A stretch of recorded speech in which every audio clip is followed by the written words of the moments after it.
So ayan, magandang araw mga kuys. Ngayon ay June 1, 2:30 ng hapon. So susubukan, first time natin mag-casting ng ganitong oras, napakainit. So susubukan natin para lang makahuli.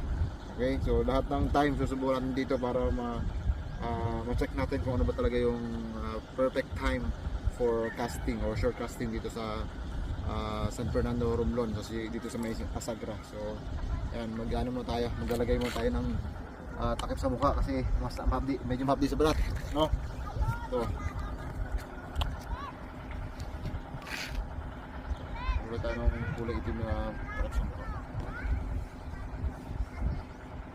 So malakas sa loob ko, I mean ano ang kutob ko na marami tayong mahuhuli ngayon.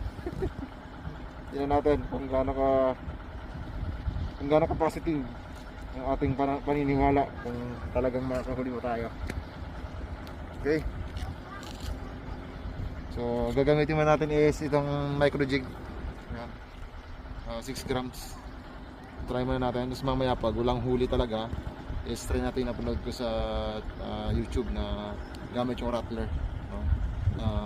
Tirik ang araw. So yun daw yung pinaka best time for casting kung ang target natin is yung mga tarakito. So let's try. So ang nakalagay pa doon is kailangan daw medyo windy, medyo maalon and high tide. So hindi maalon ngayon, pero tatry pa natin. So, kaya sa mga nanonood ng video to, pag marami tayong huli ngayon, try nyo na. Kung marami tayong huli, try nyo mag-cast ng around na sa alas 2 or alas 3 ng hapon. Okay, let's start. Huwag mo na. Cast tayo, unang cast. Tingnan natin kung may kakagat agad. Tapos pagkatapos niyan, kung walang huli dyan sa biki. Pagkatapos yan sa biki, pag walang huli. Pagkatapos ito, try natin sa biki.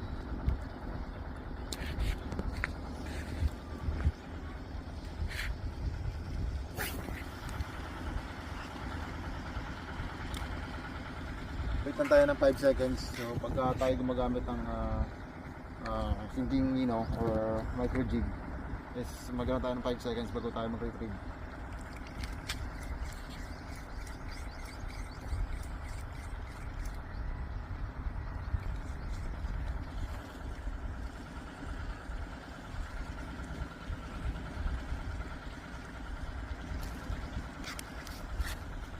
So ayan, naka 10 cast tayo.